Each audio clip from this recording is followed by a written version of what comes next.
नमस्कार. वटपौर्णिमेच्या सर्वांना शुभेच्छा. भारतीय संस्कृती आणि विविध प्रकारचे सण हे भारतीय संस्कृतीचे खास वैशिष्ट्य आहे. वटपौर्णिमा हा एक असाच वैशिष्ट्यपूर्ण असा सण आहे. तो ज्येष्ठ महिन्यातील पौर्णिमेला येतो.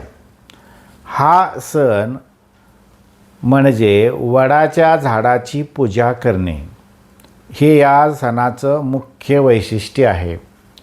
विशेषतः हा सण आहे तो स्त्रीप्रधान सण आहे. याचं मुख्य कारण म्हणजे वडाच्या झाडाची पूजा भारतीय संस्कृतीमध्ये फक्त स्त्रियाच करतात. त्यामुळे या सणाला स्त्रीप्रधान सण असं म्हटले आहे. आता या वटपौर्णिमेचा आणि आपल्या पतीचा तसा काहीही संबंध नाही, केवळ तर्क वितर्क आहेत असं मी धाडसानं म्हणतो. त्याचं कारणही तसंच आहे की आपल्या प्राचीन संस्कृतीमध्ये वेगवेगळे ग्रंथ लिहिले, तसे 18 पुराणेही लिहिलेले आहेत. या 18 पुराणांमध्ये भरपूर अशा दंतकथा लिहून ठेवलेल्या आहेत आणि त्यांचा संबंध वेगवेगळ्या सणांशी जोडलेला आहे.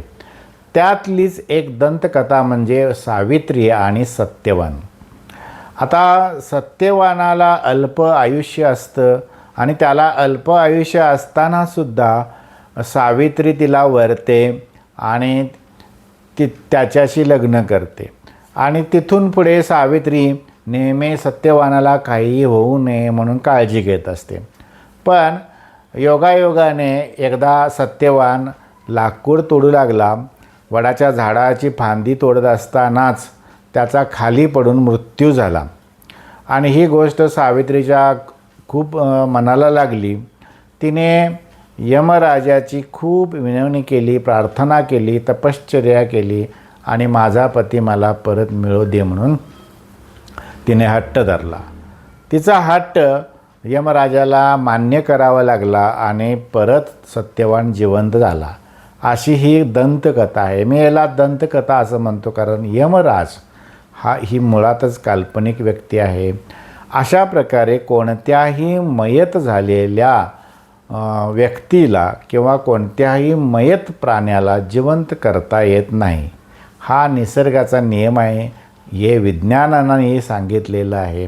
त्यामुळं निसर्गामध्ये अशी कोणतीही अद्भुत शक्ती नाही की ज्यामुळं एखादी व्यक्ती जिवंत होईल. म्हणजे ही दंतकथा म्हणजे एक थोतांड म्हणून आपण पाहिलं तरी चालेल. आता मग वटसावित्रीची जी कथा आहे किंवा वटसावित्रीचा जो सण आहे तो नेमका कसा निर्माण झाला असावा, तर प्राचीन काळामध्ये अनेक अशा गोष्टी आहेत की त्या सणाशी संबंध जोडून वैज्ञानिक दृष्टिकोन त्यामध्ये रुजवलेला आहे. पर्यावरणाशी निगडीत असे काही गोष्टी आहेत आणि त्याचाच संबंध या वटपौर्णिमेचा आहे. आता पर्यावरणाच्या दृष्टीने विचार केला तर वडाचे झाड हे खूप मौलिक झाड आहे. याचं पहिलं कारण म्हणजे वडाच्या झाडाचा विस्तार खूप मोठा आहे. वडाच्या झाडाला आयुष्य साधारणतः 700 ते 1000 वर्ष असतं. वडाच्या झाड हे आपल्या भारतातील एक सर्वात दीर्घायुष्य झाड असलं तरी संपूर्ण सृष्टीचा विचार केला तर शिकवायासारखी जे झाडे आहेत ते 7000 8000 वर्षे जगतात. आपल्या भारतीय संस्कृतीमध्ये एक सर्वात जास्त जगणारं झाड म्हणून वडाकडे पाहिलं तर वडाचं असे झाड नष्ट होऊ नये आणि ते पर्यावरणपूरक आहे. त्याच्यापासून आपल्याला भरपूर सावली मिळते. या झाडावर भरपूर पक्षी घरटी बांधतात. त्यांचा तिथं निवासस्थान म्हणून वडाच्या झाडाकडं पाहिलं जातं. एवढेच नव्हे तर प्रत्येक गावात एक मध्यवर्ती ठिकाणी वडाचं झाड असतं कारण त्याचं आयुष्य दीर्घकाळ असतं आणि ते सावली देणारं असल्यामुळं त्याच झाडाला किंवा पिंपळाच्या झाडाला पार केलेलं असतं आणि तिथं पारावर बसून लोक गप्पा गोष्टी मारतात. अशा अनेक गोष्टी या वडाच्या झाडाच्या संवर्धनामुळे साध्य होत असतात. म्हणून अशी महत्त्वाची आणि मौलिक झाडं ही टिकावीत, दीर्घकाळ राहावीत, ती पूर्णतः नष्ट होऊ नये अशी प्राचीन संस्कृतीनं आपल्याला शिकवण दिलेली आहे. म्हणूनच आपण वडाच्या झाडाची पूजा करून वटपौर्णिमा साजरी करतो. आता वट म्हणजेच वड अशा अर्थाने आहे. या आणखी एक वैशिष्ट्य वैज्ञानिक दृष्टिकोनातून पाहिलं तर या वडाच्या झाडापासून आपल्याला जो ऑक्सिजन मिळतो तो भरपूर प्रमाणात मिळतो. वडाच्या झाडाची पानं बघितलं तर ती जाडसर आणि अत्यंत हिरवीगार रुंद अशी असतात आणि त्यामुळं ऑक्सिजनची निर्मिती मोठ्या प्रमाणात होते. त्याचबरोबर वडाचे झाड मोठ्या प्रमाणात हवेतील कार्बन डायऑक्साईड वायू शोषून घेतं.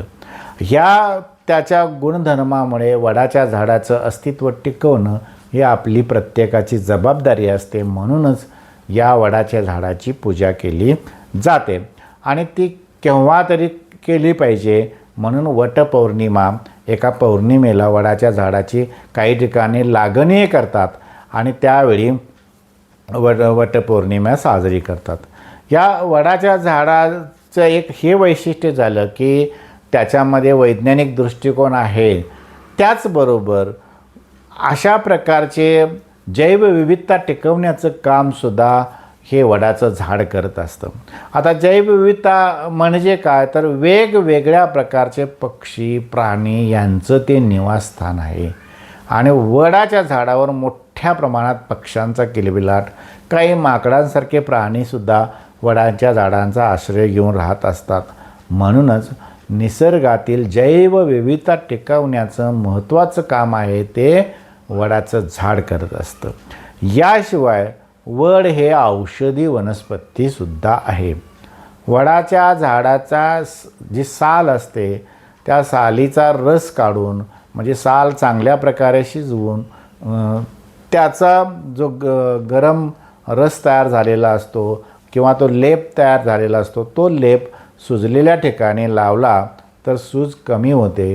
हे एक वडाच्या झाडाचा महत्त्वाचा उपयोग आहे.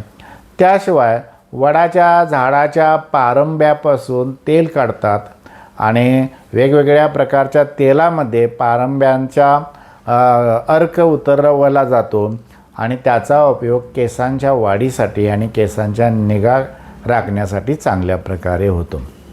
याशिवाय ज्यांच्या हिरड्या दुखत असतील किंवा दातांसाठी उपयुक्त म्हणून वडांच्या झाडांच्या ज्या पारंब्या आहेत, पारंब्यानं येणारे जे कोवळे कोंब आहेत त्याचा उपयोग चांगल्या प्रकारे होतो.